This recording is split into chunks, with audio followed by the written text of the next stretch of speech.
जब व्यक्ति बार बार प्रयास करने के बाद भी ऋण से मुक्त नहीं हो पाता है, तब वह ईश्वर की शरण में जाता है। ऐसे में भगवान हनुमान जी का स्मरण और ऋणमोचक मंगल स्तोत्र का पाठ अत्यंत फलदायी माना जाता है। यह स्तोत्र न केवल आर्थिक संकटों को दूर करने में सहायक है, बल्कि मन में शक्ति, साहस और सकारात्मक ऊर्जा भी प्रदान करता है। इसी विश्वास के साथ आइए श्रद्धा और भक्ति से ऋणमोचक मंगल स्तोत्र का पाठ करें और जीवन में सभी ऋणों से मुक्ति की प्रार्थना करें। श्री गणेशाय नमः। मंगलो भूमिपुत्रश्च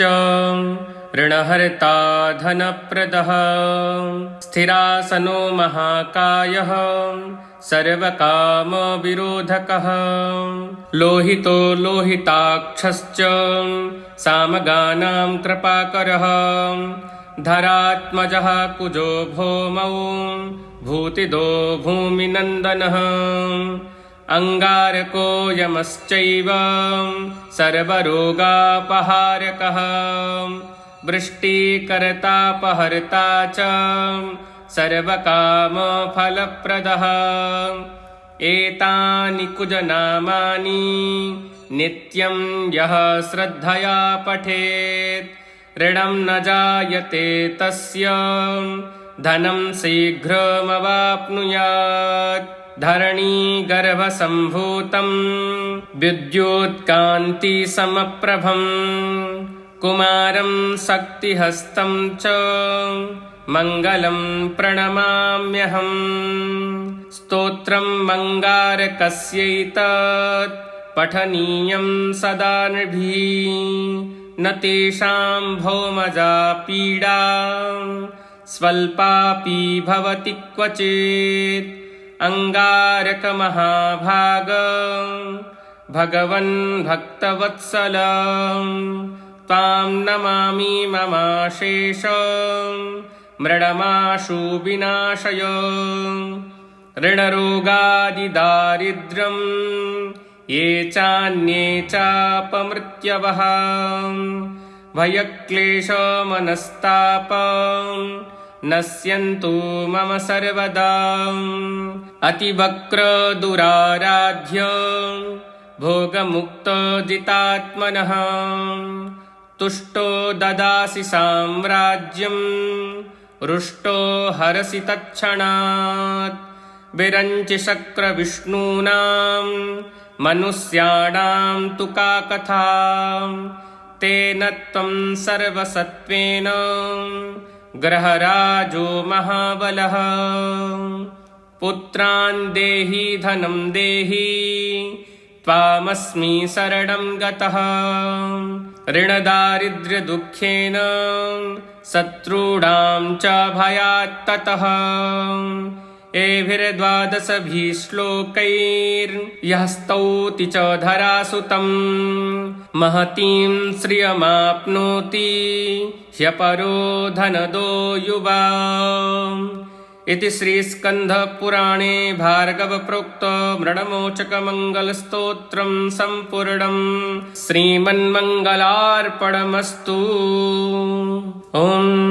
मंगलो भूमिपुत्रश्च ऋणहर्ता धनप्रदः स्थिरासनो महाकायः सर्वकामविरोधकः लोहितो लोहिताक्षश्च सामगानां कृपाकरः धरात्मजः कुजो भौमो भूतिदो भूमिनन्दनः अंगारको यमश्चैव सर्वरोगापहारकः वृष्टिकर्तापहर्ता च सर्वकामफलप्रदः एतानि कुजनामानि नित्यं यः श्रद्धया पठेत् ऋणं न जायते तस्य धनं शीघ्रमवाप्नुयात् धरणीगर्भसम्भूतं विद्युत्कान्तिसमप्रभम्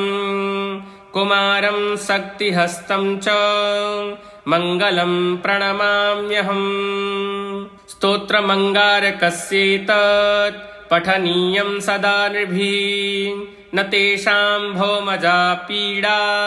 स्वल्पापि भवति क्वचित् अंगारकमहाभागं भगवन् भक्तवत्सलं त्वां नमामि ममाशेषं मृणमासु विनाशय ऋणरोगादिदारिद्र्यं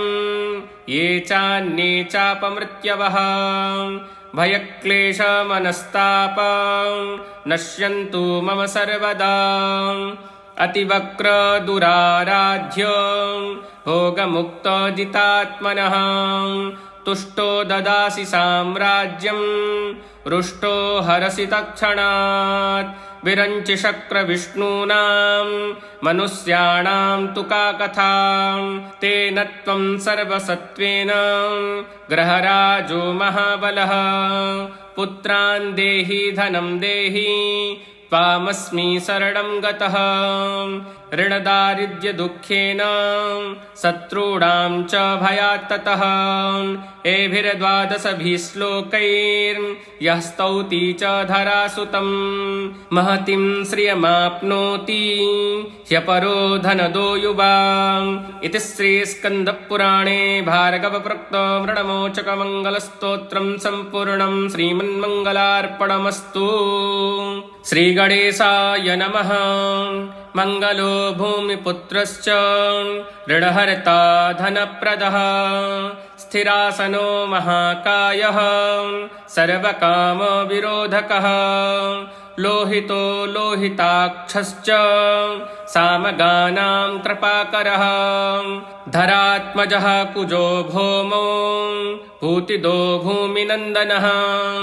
अंगारको यमश्चैव सर्वरोगापहारकः वृष्टिकर्तापहर्ता च सर्वकामफलप्रदः एतानि कुजनामानि नित्यं यः श्रद्धया पठेत् ऋणं न जायते तस्य धनं शीघ्रमवाप्नुयात् धरणीगर्भसम्भूतं विद्युत्कान्तिसमप्रभं कुमारं शक्तिहस्तं च मङ्गलं प्रणमाम्यहम् स्तोत्रं मङ्गारकस्येतत् पठनीयं सदा नृभिः न तेषां भौमजा पीडा स्वल्पापि भवति क्वचित् अंगारकमहाभाग भगवन् भक्तवत्सला त्वां नमामि ममाशेष मृणमाशु विनाशय ऋणरोगादिदारिद्र्यं ये चान्ये चापमृत्यवः भयक्लेशमनस्ताप नश्यन्तु मम सर्वदा अतिवक्रदुराराध्य भोगमुक्तजितात्मनः तुष्टो ददासि साम्राज्यं रुष्टो हरसि तत्क्षणात् विरिञ्चि शक्रविष्णूनां मनुष्याणां तु का कथा तेन त्वं सर्वसत्त्वेन ग्रहराजो महाबलः पुत्रान् देहि धनं देहि त्वामस्मि शरणं गतः ऋणदारिद्र्यदुःखेन शत्रूणां च भयात् ततः एभिर्द्वादशभिः श्लोकैर्यः स्तौति च धरासुतं महतीं श्रियमाप्नोति ह्यपरो धनदो युवा इति श्रीस्कन्दपुराणे भार्गवप्रोक्तं ऋणमोचकमङ्गलस्तोत्रं सम्पूर्णं श्रीमन्मङ्गलार्पणमस्तु। इस स्तोत्र का पाठ करें और कर्ज से ऋण से मुक्ति पाएं और अपना जीवन सुखद बनाएं। नमो नमः।